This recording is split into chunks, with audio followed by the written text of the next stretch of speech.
Hello students, how are you all? I hope all of you are doing well.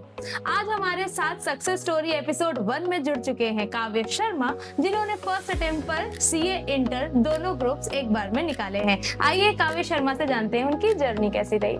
Good morning, ma'am. Thank you for having me. I am Kavya Sharma. I scored 338 out of 600 in CA Inter January 26 attempt and cleared both the group in first attempt. Thank you for having me. Yes, thank you very much काव्य। आप मुझे बताइए, जो professional courses होते हैं जैसे CA है, CS है, सीएमए है, आप बेसिकली सीए से जुड़े हुए हैं। ये जो प्रोफेशनल कोर्सेज होते हैं, इनकी जर्नी बहुत कॉम्प्लिकेटेड रहती है ना? इसमें हम बहुत सारी चीजें सीखते हैं। So Kavya, just tell me, how was your CA inter journey? आपने कैसी जर्नी रखी? मैम, मेरी सीए की जर्नी स्टार्ट हुई थी जब मैंने क्लास 10 के बाद कॉमर्स लिया क्लास 11th में। जब हम कॉमर्स लेते हैं तो एक मेन कोर्स रहता है, वो सीए ही आता है। बिल्कुल। जब मैंने क्लास 12th में अपनी स्कूल में, मैं शकुंतला विद्यालय से अपनी स्कूलिंग की, शकुंतला विद्यालय रामनगर भिलाई।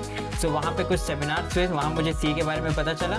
फिर मैंने अपनी सीए की जर्नी ऑफिशियली अप्रैल 2024 में एबीएस फाउंडेशन के साथ स्टार्ट करी। ओके, तो मतलब एबीएस फाउंडेशन से आपने फाउंडेशन भी पढ़ा है और इंटर भी पढ़ा है। इंटर बोथ ग्रुप यहीं से क्लियर किया। Okay, Kavya, tell me something about your strategies. आपके कौन से सब्जेक्ट्स ऐसे थे जो आपको टफ लगते थे, कौन से ऐसे थे जो आसान लगते थे? टेल मी समथिंग अबाउट अपने इंटर के लिए क्या स्ट्रैटेजीज बनाई। मैम, सीए इंटर में जब आया तो taxation was a new subject for me and costing was a new subject for me.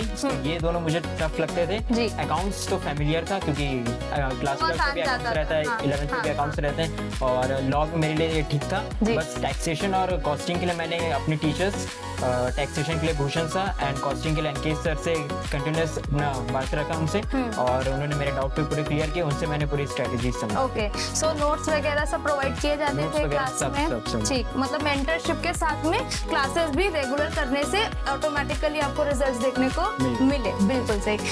काव्य, मुझे अपने फैमिली बैकग्राउंड के बारे में थोड़ा बताइए। फैमिली में कौन, फादर क्या करते हैं, मदर क्या करती हैं, फैमिली में कितने लोग हैं, एवरीथिंग? सो मैम, मेरे पापा ड्राइवर हैं प्राइवेट कंपनी में एंड मम्मी हाउसवाइफ है। मेरी एक सिस्टर है, और पेरेंट्स का सपोर्ट हमेशा से रहा है। उन्होंने कभी किसी चीज़ के लिए मना नहीं किया, हमेशा सपोर्ट ही किया। मतलब जब आप 11th में कॉमर्स लेते हैं तो एक होता है पेरेंट्स के अंदर की साइंस ले लो या मैथ्स ले लो, पर उन्होंने कभी ऐसा नहीं कहा। मैंने जो भी कहा तो उन्होंने उस पर सपोर्ट ही किया है। ये बहुत अच्छी सीख हमें यहाँ से मिलती है कि पेरेंट्स को हमेशा सपोर्ट करना चाहिए अपने वर्ड को, and ultimately students like Kavya prove them right कि हाँ, अगर आप सपोर्ट करेंगे सही टाइम पर, so they give results as well. So एक सीख यहाँ पे पेरेंट्स के लिए भी थी। काव्य, मैं आपसे एक चीज और जानना चाहूंगी। मुझे ये बताइए काव्य, जब हम कोई प्रोफेशनल कोर्सेज करते हैं, सो मेरा ऐसा मानना है, coming my self from a professional background, कि पर्सनालिटी भी बहुत बदलती है एक इंसान की। स्टार्टिंग में जो काव्य फाउंडेशन में होगा और जो अभी इंटर में मेरे सामने बैठा है, वो दो बहुत अलग अलग पर्सनालिटी वाले होंगे। So tell me how your personality transformed, क्या क्या चीजों में चेंजेस आए हैं?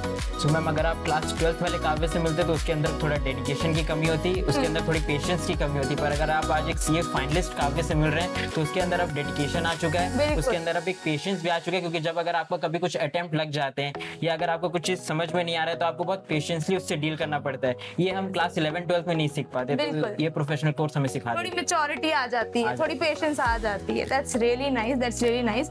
एक्चुअली में ये सारी कोर्सेज एक पूरी पर्सनालिटी को ग्रूम करते हुए ले जाते हैं। फाइनल में आई होप आप कुछ नए काव्य से मुझे मिलना पड़ेगा नेक्स्ट ईयर, जब फाइनलिस्ट फाइनल पास करेगा तो नेक्स्ट टू नेक्स्ट ईयर में अलग पर्सनालिटी वाला काव्य रहेगा।